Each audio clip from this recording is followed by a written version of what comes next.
Dari sejarah otomatisasi melihat hubungan antara manusia dan mesin.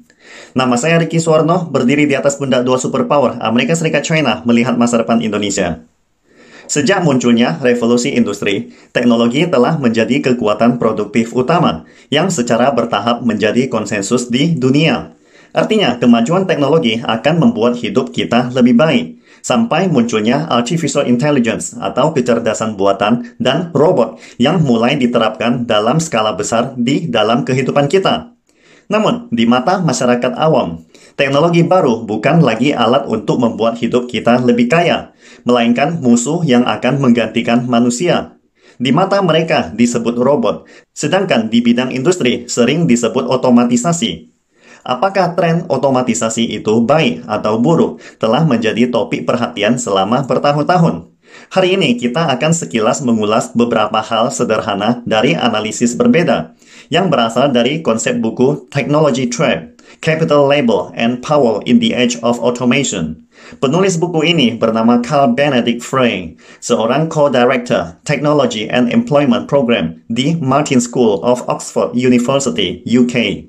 Beliau telah lama meneliti hal yang berkaitan dengan revolusi teknologi dan tenaga kerja manusia.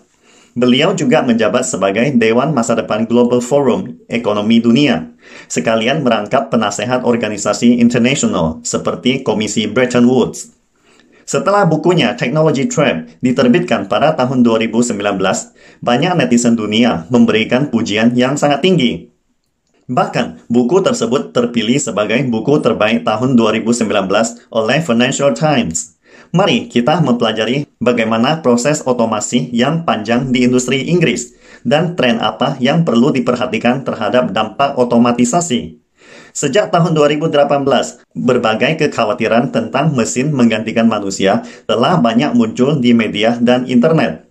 Misalnya, laporan pembangunan Bank Dunia tahun 2019 tentang masa depan pekerjaan manusia. Dalam beberapa studi yang lebih radikal, memasuki tahun 2030 diperkirakan sekitar 47% pekerjaan manusia akan terpengaruh oleh dampak otomatisasi dan digantikan oleh robot.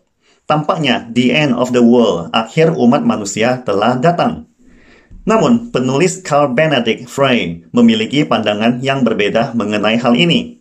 Beliau percaya bahwa dampak teknologi otomasi tidak akan langsung tercapai dalam satu langkah, dan dampak negatif dari otomasi tidak dapat diringkas hanya dalam frase mesin menggantikan manusia. Untuk memahami kompleksitas tren ini, kita harus melihat di tingkat yang lebih rendah, yaitu hubungan antara manusia dan teknologi yang saling melengkapi, saling mencintai, dan saling menyingkirkan. Technology Trap terbagi atas dua kategori, yaitu penggantian tenaga kerja manusia dan peningkatan keterampilan. Penggantian tenaga kerja mengacu pada penggantian pekerjaan manusia dengan teknologi baru. Sebagai contohnya, dengan munculnya sakelar, membuat profesi operator menghilang. Sedangkan peningkatan keterampilan mengacu pada fakta bahwa teknologi baru telah meningkatkan produktivitas seorang buruh. Misalnya, munculnya palu di era pertanian meletakkan dasar bagi profesi tukang besi. Selama masa revolusi industri, mesin uap memungkinkan seorang buruh untuk memproduksi alat yang hanya dapat dibuat oleh tukang besi yang tak terhitung jumlahnya di masa lalu. Teknologi memang akan membuat beberapa jenis pekerjaan menghilang. Namun pada saat bersamaan, produktivitas seluruh masyarakat akan meningkat pesat.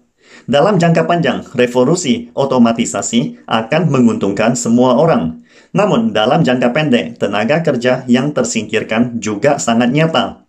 Dan yang paling penting, kemajuan sosial dan revolusi teknologi jangka pendek seringkali adalah seumur hidup bagi orang-orang ini. Jadi, hal yang paling mengkhawatirkan dari kemajuan teknologi bukanlah berapa banyak tenaga kerja manusia yang tergantikan, melainkan dampaknya pada sistem distribusi di dalam masyarakat. Seperti yang kita ketahui, revolusi industri kedua di mana kekuatan pabrik telah berevolusi dari mesin uap menjadi listrik, membuat semua kapasitas produksi langsung meningkat. Demikian pula halnya dengan produktivitas para pekerja. Teknologi baru telah sepenuhnya diluncurkan sejalan dengan model produksi yang ada, dan perdagangan global telah membuka peluang ekspor untuk ekspansi kapasitas. Selama periode itu, tidak ada yang berpikir dampak negatif dari teknologi baru. Bahkan sebaliknya, semua orang berharap mereka dapat menguasai teknologi baru ini. Konsep teknologi telah menjadi kekuatan produktif utama, mulai mengakar kuat di hati masyarakat sejak saat itu. Namun, seiring berjalannya waktu, mulai mengakibatkan hasil yang cukup berbeda. Seperti kutipan Engels Post, Technical Change, Capital Accumulation, and Inequality in the British Industrial Revolution oleh sejarawan ekonomi Robert C. Allen. Engels Post adalah istilah untuk menggambarkan periode dari tahun 1790 hingga 1840. Ketika upah kelas pekerja Inggris mengalami stagnasi dan PDB per kapita berkembang pesat selama pergolakan teknologi. Di era ketika teknologi baru menumbangkan model produksi sebelumnya, mereka yang menguasai teknologi akan memonopoli sumber daya dan produktivitas yang paling penting. Sedangkan pekerja buruh hanyalah operator sederhana. Istilahnya hanyalah sekrup di jalur perakitan baru, di mana sebagian besar keuntungan akan masuk ke dalam dompet penemu teknologi atau orang yang menerapkan teknologi. Banyak penelitian menunjukkan bahwa meningkatnya ketimpangan pendapatan selama beberapa dekade terakhir adalah penyebab berbagai ketimpangan di awal abad ke-19. Dalam contoh pertama di atas menunjukkan teknologi hanya meningkatkan produktivitas yang ada tanpa mengubah sistem operasi masyarakat. Jadi, apa yang kita lihat adalah kemakmuran di mana-mana. Sedangkan dalam contoh kedua, teknologi baru yang berbeda mulai bermunculan, mengubah struktur produksi, tetapi mekanisme distribusi masyarakat tidak bisa mengikuti, yang pada akhirnya menyebabkan kerusuhan sosial yang penuh kekerasan. Jadi, apa yang kita hadapi hari ini? Mengapa kita berada dalam jebakan teknologi seperti saat ini? Mari kita melihat lagi beberapa contoh statistik di Amerika Serikat, di mana produktivitas tenaga kerja telah tumbuh 8 kali lebih cepat daripada upah per jam sejak tahun 1979. Meskipun produktivitas ekonomi Amerika Serikat telah meningkat pesat, namun upah real mengalami stagnasi yang mengakibatkan banyak orang kehilangan pekerjaan. Akibatnya, bagian dari pendapatan tenaga kerja buruh semakin menurun. Sebaliknya, keuntungan perusahaan dalam pendapatan nasional semakin meningkat, karena pendapatan yang mengalir ke tenaga kerja buruh semakin berkurang. Tren ini sangat mirip dengan contoh situasi kedua. Artinya, jika peralatan komputer di kantor digantikan dengan mesin uap, maka suasana kerja di banyak perusahaan sebenarnya tidak jauh berbeda dengan pabrik gelap saat itu. Inilah alasan mengapa buku ini disebut Technology Trap. Produktivitas yang lebih efisien memberi kita kesempatan untuk merangkul kehidupan yang lebih baik. Akan tetapi, pengajaran membabi buta akan produktivitas yang lebih efisien juga dapat menjadi penyebab keresahan sosial. Ini adalah suatu hal yang harus kita waspadai. Meskipun jebakan teknologi memungkinkan kita untuk melihat kemungkinan dampak negatif dari perubahan teknologi dari perspektif teknologi dan pasar tenaga kerja, namun kita juga perlu melompat keluar dari keterbatasan teknologi dan pasar tenaga kerja, yaitu melihat apakah seluruh mekanisme sosial dapat beradaptasi dengan teknologi baru. Dari semua kesimpulan di atas, Ricky percaya teknologi hanyalah suatu alat. Maka, tidak peduli apakah itu menggantikan atau meningkatkan efektivitas pekerjaan, selama Anda dapat mengikuti langkah kemajuan teknologi, tidak peduli berapa banyak pekerjaan yang digantikannya ataupun berapa banyak pekerjaan yang berhasil ditingkatkan. Teknologi selamanya hanyalah alat untuk memperkuat kreativitas dan produktivitas Anda.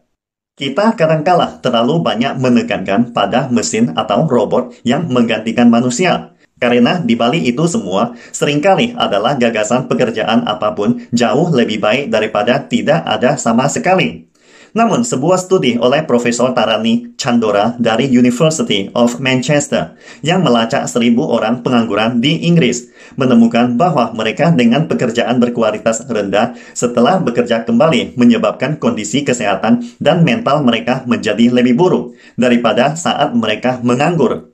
Terlebih lagi, kita sedang memasuki era penuaan populasi yang dipercepat.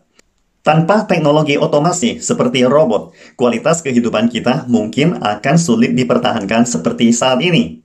Jadi, bagaimana menyeimbangkan kesejahteraan antara mereka yang menguasai teknologi dan mereka yang tidak menguasai teknologi setelah penerapan teknologi baru memang merupakan masalah sosial yang sangat layak mendapatkan perhatian pemerintah.